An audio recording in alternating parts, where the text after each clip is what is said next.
Okay, let's get started looking at the simple descriptive statistics of our dataset. We acknowledge that you might not have a statistics background, so we will focus on a very lightweight overview of these functions. Your next class on statistics in this MicroMasters program will provide you with the right background to do more with the statistical operations in pandas. Let's focus now on the rating column stored in the ratings data frame for the rest of this video.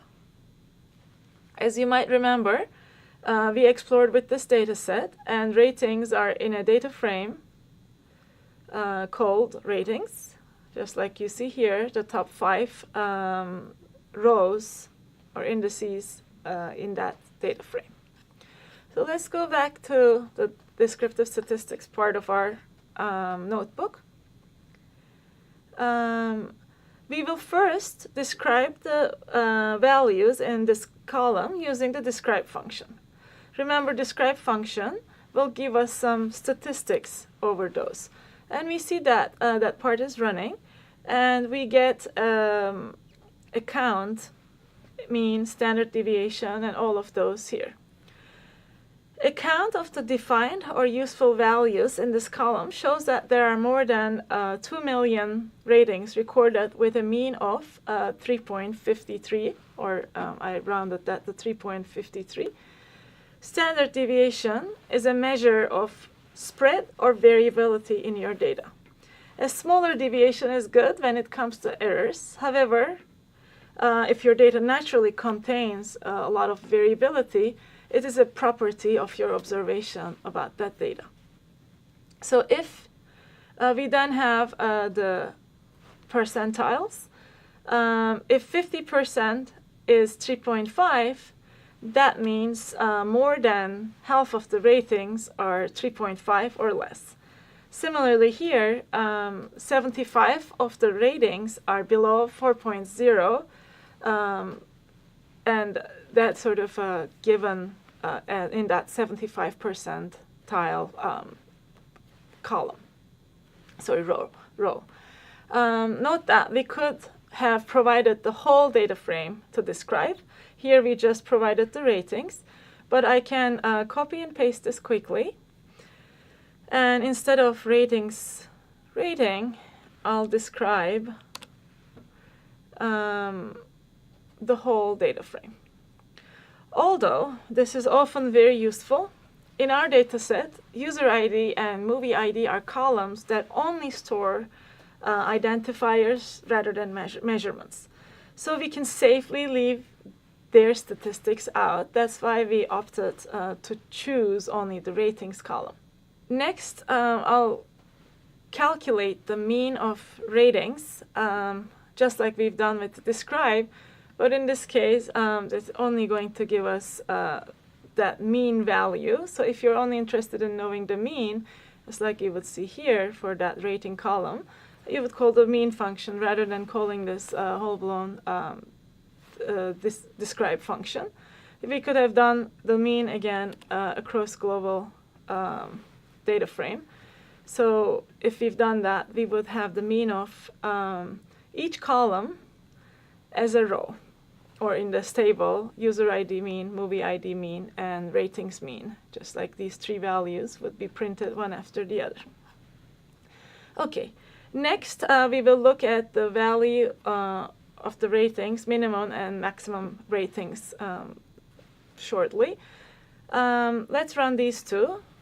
We are saying ratings, and we are selecting from the ratings that rating column, and we say dot min. I'll run the minimum and maximum. Okay, minimum is 0.5 and maximum is 5.0. So they are both in the range of possible good values. So the rating should be between 0 and 5, and we see minimum and maximum are within that range. We can now use a standard deviation between ratings. That's, again, as a reminder, how spread out they are from the average. So it gives us the measure of the variability or the variance in these ratings. So we'll just use the standard deviation function. Knowing the most frequent rating value might also be interesting.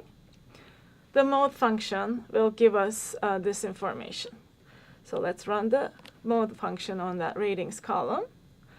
It counts every value and finds the most frequent one. So in this case, 4.0 is the most frequent rating. So movies were rated at 4.0 most of the time. At this point, I would normally look at the correlation between columns with measurable variables. In our data set, since we only have one column of this type, the rating, running the correlation function over the data frame won't give us much information, unfortunately. But let's do it just to show how correlation function formats its output. So here we just say over the whole data frame, ratings.corr for correlation. And if you run that, you'll see that we have a table with rows and columns with the column labels in our data frame. So those are ideally each measurable variables. And the table shows the correlation score of each variable against another.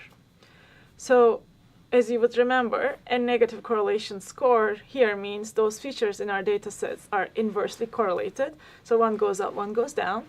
And increase in one means a decrease in other in that sense. However, as I mentioned before, we won't take this result into consideration for analysis, as we know these variables can't be related. So that also shows you, to understand correlations, we really need to have more domain information.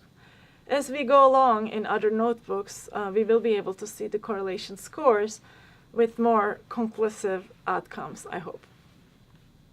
In the next line, I will check if there is any rating above 0. So we can do a global logical comparison over the whole column, resulting in a series object with Boolean values for each row of our data frame.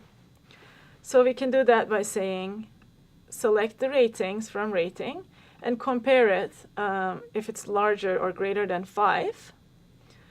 And it's going to give us that series object with Boolean values in it. So if a value is greater than 5, it's going to have true in that row.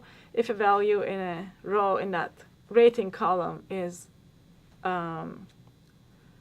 less than 5, we're going to have a false. So let's run this. Filter.any here will tell us if any of those values in that filter1 series is true. In this case, we get the false as output because there's no rating in this data set that's more than or greater than 5. So just to have an understanding of how that filter looks like, let's print the series object, filter1. I can actually first print the type of it, so we know that it's a series object. Let's get rid of this any for a sec.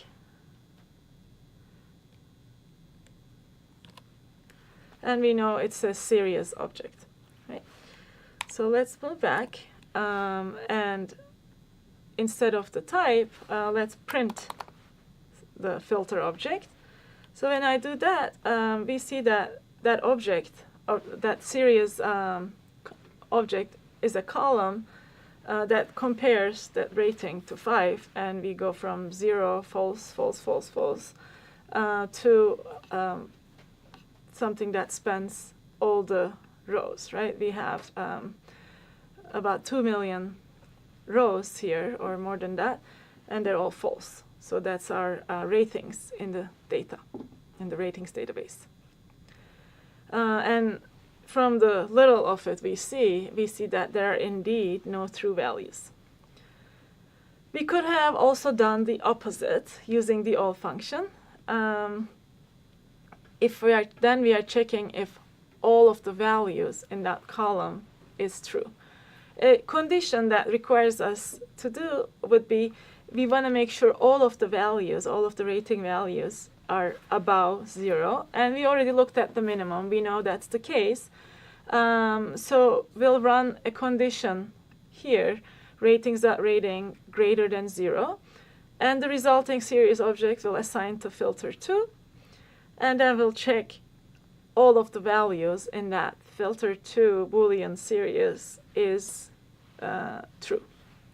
So let's quickly run this, and we'll get true as a response. Okay, now we explored with some statistics on the data set. Let's move on to data cleaning, and we'll first review the data cleaning functions in pandas for that.